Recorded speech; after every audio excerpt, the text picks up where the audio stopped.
আমাদের সংগ্রাম চলবেই চলবে। এই সংগ্রাম ব্যক্তিগত স্বার্থের সংগ্রাম নয়। আসাম আমার, পশ্চিমবঙ্গ আমার, ত্রিপুরাও আমার।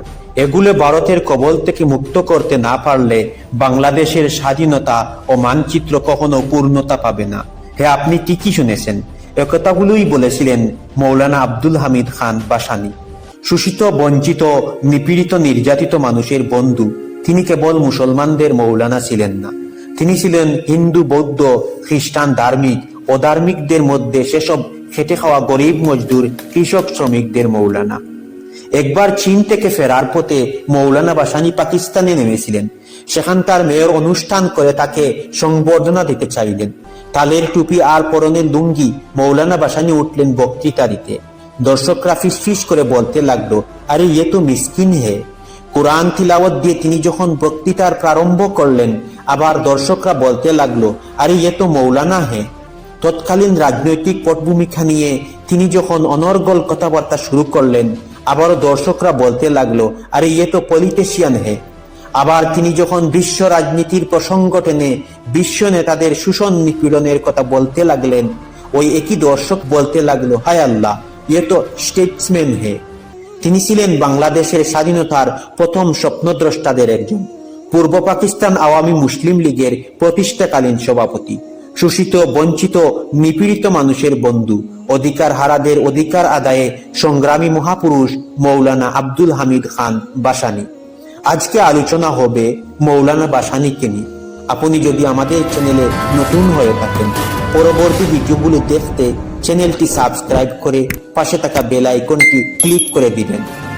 আসুন তাহলে শুরু করা যাক। 1880 সালের 16 ডিসেম্বর সিরাজগঞ্জের হয়াদনগড়া গ্রামের এক মধ্যবিত্ত কৃষক পরিবারে জন্মেছিলেন আব্দুল হামিদ খান। ডাকনাম ছিল তার চেকা। ছোটবেলা থেকেই দুরন্ত চেকা গান ভালোবাসতেন, নিজেও গাইতেন। ফকিরি, দরবেশি, বাউল, মুর্শিদি শুনতেন তন্ময় হয়ে।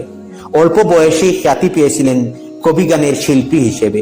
সিরাজগঞ্জ ছিল কৃষক বিদ্রোহের ঘাঁটি। চেকা মিঞ্চার জন্মের কয়েক দশক আগে অবিভক্ত বাংলার প্রথম সংগঠিত কৃষক বিদ্রোহ জমিদার ও ব্রিটিশ সরকারের রাতের ঘুম কেড়ে নিয়েছিল। আশৈশব চেকা কৃষি আন্দোলনের স্মৃতি, আখ্যান, লোকগাথা শুনতে শুনতে বড় হয়েছেন বলেই হয়তো ভবিষ্যতে তার জীবনে সব থেকে গুরুত্ব পেয়েছিল কৃষক জীবন। সারা জীবন তিনি কৃষক আন্দোলনের পক্ষে লড়াই করে গেছেন। হরে কৃষ্ণ কুঙ্গার পরবর্তীতে পূর্ব বাংলার কমিউনিস্ট নেতাদের বলেছিলেন, আপনারা ভাগ্যবান, ভাসানীর মতো নেতা পেয়েছেন। ভাসানী নিজে কখনো কমিউনিস্ট ছিলেন না, ছিলেন সামিয়াত সেনের মতো জাতীয়তাবাদী নেতা। কিন্তু তিনি ছিলেন কমিউনিস্টদের পরম অভিভাবক। পূর্ববঙ্গের কমিউনিস্টরা সব কাজে পাশে পেয়েছিলেন মৌলানা ভাসানীকে। বাংলাদেশের অগ্রগণ্য বাম নেতৃত্ব রাশেদ খান মেনন, হায়দর আকবর খান রণ সহ সব নেতাই ছিলেন মৌলানা ভাসানীর লেফটেন্যান্ট। খুব কম বয়সী বাবা মা, ভাই বোন সবাইকে হারিয়ে চেকামিঞ্চা আক্ষরিক করতেই অনাথ হয়ে পড়লেন। ঘটনাচক্রে বিশিষ্ট পীর নাসিরুদ্দিন বাগদাদি চেকার মধ্যে মানবিক গুণাবলী লক্ষ্য করে তাকে নিয়ে এলেন আসামের জলেশ্বর। বাগদাদি চেকাকে পাঠালেন দেওবন্দে। দেওবন্দ তখন ভারতের এক গুরুত্বপূর্ণ শিক্ষা প্রতিষ্ঠান। সেখানে ধর্মীয় শিক্ষার পাশাপাশি অনেক বেশি গুরুত্ব ছিল স্বাধীনতা আন্দোলনের স্বদেশী বুধের চর্চা। ডিগ্রি না নিয়েই ফিরে এলেন আব্দুল হামিদ খান। সোজা চলে যান টাঙ্গাইলের সন্তুষে স্কুল শিক্ষক হয়ে। তখন টাঙ্গাইল, ময়মনসিংহ, রাজশাহী, পূর্ব বাংলার সর্বত্রই জমিদারদের অত্যাচার ছিল প্রবল। ধীরে ধীরে কৃষক সংগঠন গড়ে তুলতে লাগলেন। ভাসানী ছিলেন পুরোপুরি অসাম্প্রদায়িক। দেওবন্দ থেকে ফিরে আসার অনেক পরেও অনেক জায়গায় তিনি বলতেন, লোকে আমাকে মৌলানা বলে জানে, আমার কিন্তু মাদ্রাসা পাশের ডিগ্রি নেই। তবুও দেওবন্দে যেটুকু শিখেছিলাম তা বাঙ্গিয়ে মসজিদের ইমামতি করে জীবন কাটাতে পারতাম, কিন্তু আমার তা কোনো কালেই পছন্দ হয়নি। আমি বরং তখন চুপচাপ বসে ভাবতাম অধঃপতিত মুসলিম সমাজের কথা, গরিব চাষি মজুরের কথা, তাদের দৈন্য দশার কথা, জমিদার মহাজনের অত্যাচার আর বিদেশি বেনিয়াদের শাসনে অতিষ্ঠ পরাধীন ভারতের কথা। ভাসানী বলতেন, রাশিয়া জেগে উঠেছে, রাজতন্ত্রকে যেচিকে বিদায় করে সমাজতন্ত্র প্রতিষ্ঠা হয়েছে। বিশ্বাস করি চিরকাল এদেশেও মানুষ পশুর জীবন কাটাবে না। মৌলানা বলতে যে ইমেজ অধিকাংশ লোকের মনে বেশি উঠে তা তিনি ছিলেন না। মুরব্বী অর্থে বলার চল ছিল মুসলিম হলে মৌলানা বলার। আসামের কৃষকদের নিয়ে তার আপোষহীন লড়াই রাতারাতি তাকে বিখ্যাত করে। তখন তিনি থাকতেন ধুবড়ির বাসাঞ্চর অঞ্চলে। সেখান থেকেই তিনি বাসানি হন লোকমুখে।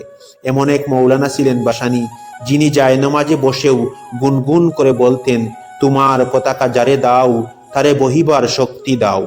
দলে দলে গরিব মানুষ বাসানি হুজুরের মুরিদ হতে এলে তাদের ফর্ম ফিল আপ করতে হতো।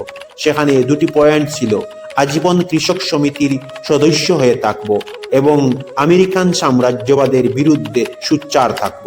1949 এ মৌলানা উপলব্ধি করেছিলেন পশ্চিম পাকিস্তানের ঔপনিবেশিক শোষণ। তিনি গড়ে তুললেন আওয়ামী মুসলিম লীগ। শাসক মুসলিম লীগের পাল্টা আওয়াম বা জনতার মুসলিম লীগ।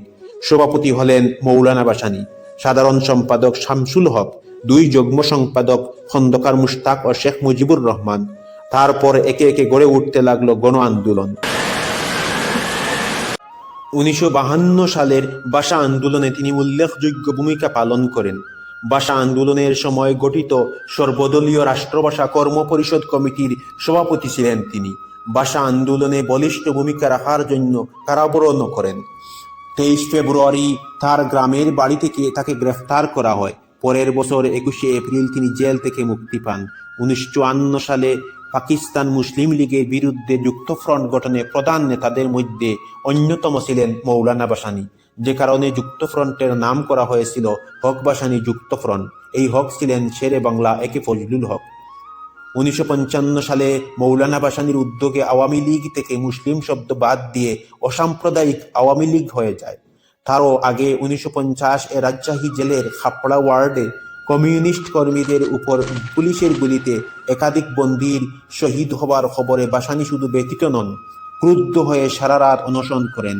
ওই সময়েই বাসানিকে ঠাট্টা করে দিনাজপুরের বিখ্যাত কমিউনিস্ট নেতা জেলবন্দি হাজি দানেশ বলেছিলেন যে, হুজুর, চীনের মতো এদেশেও বিপ্লব হলে কমিউনিস্টরা প্রথমেই আপনার দাড়ি কাটবে। বাসানি জবাব দিয়েছিলেন, তাতে যদি সব মানুষ দুমুঠো ভাত পায় তাহলে কাটুক। অনেক পরে এই মৌলানা বাসানি ঢাকার রাজপথে স্লোগান তুলেছিলেন, কেউ খাবে আর কেউ খাবে না, তা হবে না, তা হবে না। 1954 সালে আন্তর্জাতিক শান্তি সম্মেলনে গেলেন মৌলানা বাসানি।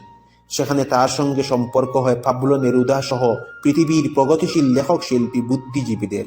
দেশে ফিরে 1957 সালে বাসানি সন্তোষের কাগমারি গ্রামে আয়োজন করলেন এক ঐতিহাসিক সাংস্কৃতিক সম্মেলনের। সেখানে ভারত থেকে যোগ দিয়েছিলেন তারাশঙ্কর বন্দ্যোপাধ্যায়, প্রবোধ সান্যাল, নরেন্দ্র দেব, রাধারানী দেবী ও আরও অনেক শিল্পী, বিশিষ্ট শিল্পী, সাহিত্যিক। ওই কনফারেন্সেই বাসানি প্রথম পাকিস্তানের বিরুদ্ধে আলাদা হয়ে যাওয়ার ডাক দিয়েছিলেন। মৌলানা বাসানি পশ্চিম পাকিস্তানের দুঃশাসনের বিরুদ্ধে হুঁশিয়ার করে বলেছিলেন, পূর্ব পাকিস্তানের ন্যায়সঙ্গত অধিকার ফিরিয়ে দাও, নতুবা ওয়া আলাইকুমুসসালাম। সভা আরম্ভ হওয়ার সাথে সাথে 144 ধারা জারি হলো। পুলিশ এসে আব্দুল হামিদ খান বাসানিকে একটা কাগজ ধরিয়ে দিল। তিনি বললেন, মানি না 144 ধারা, আমি বক্তৃতা করব। বাসানি দাঁড়িয়ে বললেন, 144 ধারা জারি করা হয়েছে, আমাদের সভা করতে দেবে না। আমি বক্তৃতা করতে চাই না, তবে আসুন আপনারা মুনাজাত করুন। মৌলানা বাসানি মুনাজাত শুরু করলেন। 8 ঘন্টা পর্যন্ত চিৎকার করে করে মুনাজাত করলেন, কিন্তু কিছুই বাকি রাখলেন না। যা বলার সবই বলে ফেললেন। পুলিশ বাহিনীও সাথে সাথে মুনাজাত করল। বাসানি 8 ঘন্টা মুনাজাতে পুরো বক্তৃতা করে সভা শেষ করলেন। তিনি ছিলেন বাংলাদেশের স্বাধীনতার প্রথম স্বপ্নদ্রষ্টাদের একজন, পূর্ব পাকিস্তান আওয়ামী মুসলিম লীগের প্রতিষ্ঠাকালীন সভাপতি, শোষিত, বঞ্চিত, নিপীড়িত মানুষের বন্ধু, অধিকার হারাদের অধিকার আদায়ে সংগ্রামী মহাপুরুষ মৌলানা বাসানি। কাগমারিতেই সে সময়ে বসেছিল আওয়ামী লীগের সর্বোচ্চ পর্যায়ের রাজনৈতিক বৈঠক। সেখানে 2টি প্রশ্নে মৌলানা বাসানির সঙ্গে মূলত সুহরাওয়ার্দীর বিরোধ বাধে। সুহরাওয়ার্দী গোষ্ঠী মনে করতেন পাকিস্তান পূর্ব বাংলার 90% স্বায়ত্তশাসন ইতিমধ্যেই ফিরিয়ে দিয়েছে। বাসানি মানতে চাননি। সুহরাওয়ার্দী ছিলেন আমেরিকার সঙ্গে সমঝোতার পক্ষে। মৌলানা বলেছিলেন, কোনো যুক্তিতেই তিনি সাম্রাজ্যবাদের সঙ্গে সমঝোতা করবেন না। এই 2 আভ্যন্তরীণ দ্বন্দ্বে ভাগ হয়ে গেল আওয়ামী লীগ। জন্ম নিল বাসানির নতুন দল ন্যাশনাল আওয়ামী পার্টি বা ন্যাপ। পশ্চিম পাকিস্তানের ন্যাপ কর্ণধার হলেন খান আব্দুল গফ্ফার খান, অর্থাৎ সীমান্ত গান্ধী বাদশাহ খান। 2 বঙ্গেই ন্যাপ হয়ে উঠল প্রগতিশীল কমিউনিস্টদের আশ্রয়স্থল। বাসানি হয়ে উঠলেন লাল মৌলানা। বাসানি বলতেন, দুনিয়ার ধর্ম দুটি, জালিম ও মজলুম, ধনী ও গরিব। আপনাকে ঠিক করতে হবে আপনি কোন দিকে থাকবেন। মৌলানা বাসানি সারা জীবন থেকে গেছেন কৃষক, শ্রমিক, জেলে, নাপিত, দুপা সমাজের নিম্ন শ্রেণীর দিকে।